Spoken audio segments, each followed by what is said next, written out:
You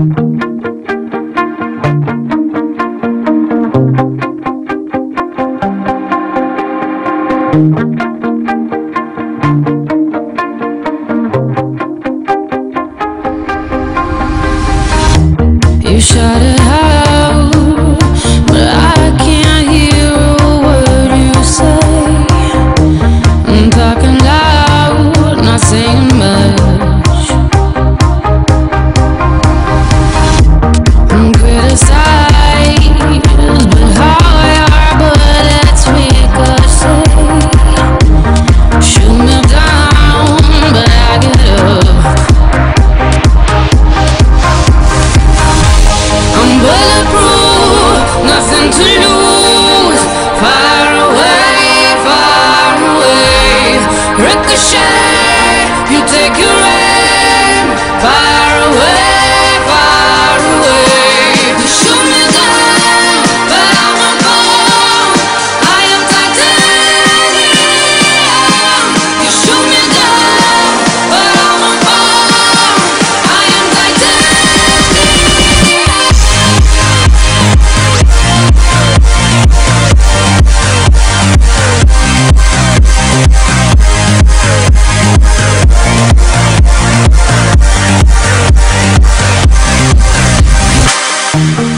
Cut me down, but it's you who have further to fall. Model-model pengembangan kurikulum. Ada 8 model pengembangan kurikulum yang dapat diterapkan dalam proses pendidikan, di antaranya 1. The administrative model atau line staff. 2. The grassroots model. 3. The chance model. 4. The demonstration model. 5. Task inverted model. 6. Project interpersonal relation model. 7. The systematic action research model. Dan 8. Emerging technical model. Model administratif. Model ini merupakan model pengembangan kurikulum yang paling lama dan paling banyak dikenal. Diberi nama model administrasi atau line staff karena inisiatif dan gagasan pengembangan datang dari administrator pendidikan dan menggunakan prosedur administrasi. Model ini bersifat sentralisasi. Cara kerja model ini adalah administrator pendidikan membentuk suatu komisi atau tim pengarah pengembangan kurikulum. Kemudian administrator pendidikan menyusun tim atau komisi kerja pengembangan kurikulum, merumuskan tujuan-tujuan yang lebih operasional dari tujuan-tujuan yang lebih umum. Hasilnya dikaji ulang dan disempurnakan oleh tim pengarah. Administrator menetapkan berlakunya kurikulum dan sekolah menerapkan kurikulum tersebut. The grassroots model. Model pengembangan kurikulum ini merupakan kebalikan dari model administratif. Inisiatif dan upaya pengembangan kurikulum bukan datang dari atas, tetapi dari bawah. The grassroots model, dalam pelaksanaannya, administrator memberikan bimbingan dan dorongan, dan guru-guru dapat melaksanakan tugas pengembangan kurikulumnya secara demokratis. Prinsip-prinsip dalam grassroots model adalah 1. Kurikulum akan bertambah baik jika kemampuan profesional guru bertambah baik. Kedua, kompetensi guru akan bertambah baik jika guru terlibat secara pribadi di dalam merevisi kurikulum. Ketiga, jika guru terlibat dalam merumuskan tujuan yang ingin dicapai, menyeleksi, mendefinisikan dan menyelesaikan masalah, mengevaluasi hasil, maka hasil pengembangan kurikulum akan lebih bermakna. Yang terakhir, yang keempat, hendaknya di antara guru-guru terjadi kontak langsung sehingga mereka dapat saling memahami dan mencapai suatu konsensus tentang prinsip-prinsip dasar, tujuan, dan rencana. The demonstration model. Model ini pada dasarnya bersifat grassroots yang datang dari bawah. Bedanya, pada model grassroots, pengembang kurikulum adalah murni dari orang-orang yang berada dalam suatu sekolah tanpa campur tangan oleh pemerintah dan para ahli. Menurut Smith, Stanley, dan Source, ada 2 variasi dalam model ini, yaitu bentuk pertama cenderung bersifat formal, dilakukan oleh sekelompok guru dan bertujuan mengadakan penelitian dan pengembangan tentang salah satu atau beberapa segi atau komponen kurikulum.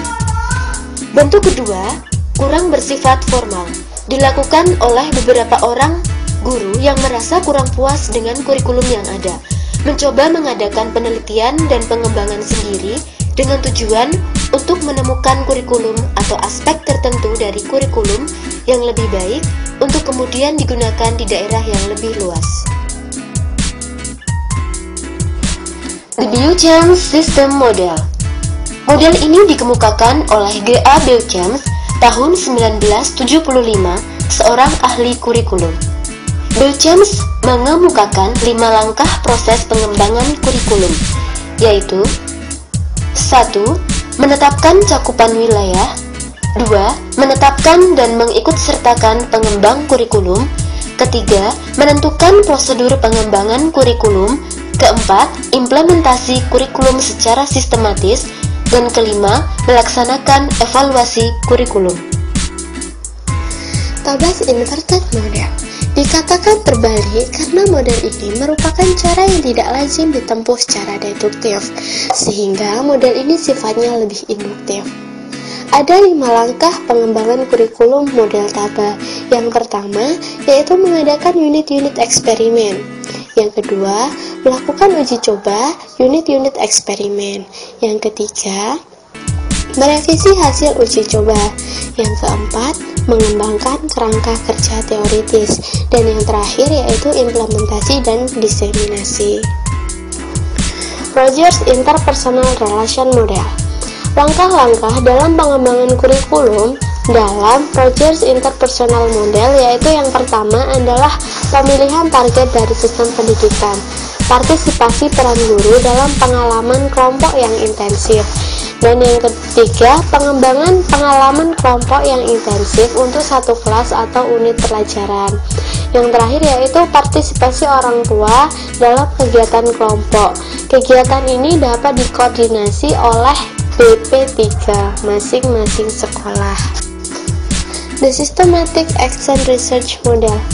Model kurikulum ini didasarkan pada asumsi bahwa perkembangan kurikulum adalah perubahan sosial. Penyusunan kurikulum harus memasukkan pandangan dan harapan-harapan masyarakat, dan salah satu cara untuk mencapai hal itu adalah dengan prosedur action research. Langkah-langkah yang ditempuh yaitu mengadakan kajian secara seksama tentang masalah-masalah kurikulum dan mengidentifikasi faktor-faktor, kekuatan, dan kondisi yang mempengaruhi masalah tersebut, dan implementasi dari sebuah keputusan yang diambil dari tindakan pertama. Emerging Technical Model. Pengembangan ini didasarkan atas 3 hal, yaitu yang pertama, the Behavioral Analysis Model, yaitu model yang lebih menekankan pada penguasaan perilaku atau kemampuan. Suatu perilaku atau kemampuan yang kompleks diuraikan menjadi perilaku-perilaku yang sederhana yang tersusun secara hierarkis. Dan yang kedua, the System Analysis Model, berasal dari gerakan efisiensi bisnis. Langkah pertama dari model ini adalah menentukan spesifikasi perangkat hasil belajar yang harus dikuasai siswa. Langkah kedua adalah menyusun instrumen untuk menilai ketercapaian hasil-hasil belajar tersebut. Langkah ketiga, mengidentifikasi tahap-tahap ketercapaian hasil serta perkiraan biaya yang diperlukan. Langkah yang keempat, membandingkan biaya dan keuntungan dari beberapa program pendidikan. Dan yang ketiga, the computer-based model. Suatu model pengembangan kurikulum dengan memanfaatkan komputer. Pengembangannya dimulai dengan mengidentifikasi seluruh unit-unit kurikulum. Tiap unit kurikulum telah memiliki rumusan tentang hasil-hasil yang diharapkan. Kepada para siswa dan guru-guru diwawancarai tentang pencapaian tujuan-tujuan tersebut dan diminta untuk melengkapi pertanyaan tentang unit-unit kurikulum tersebut.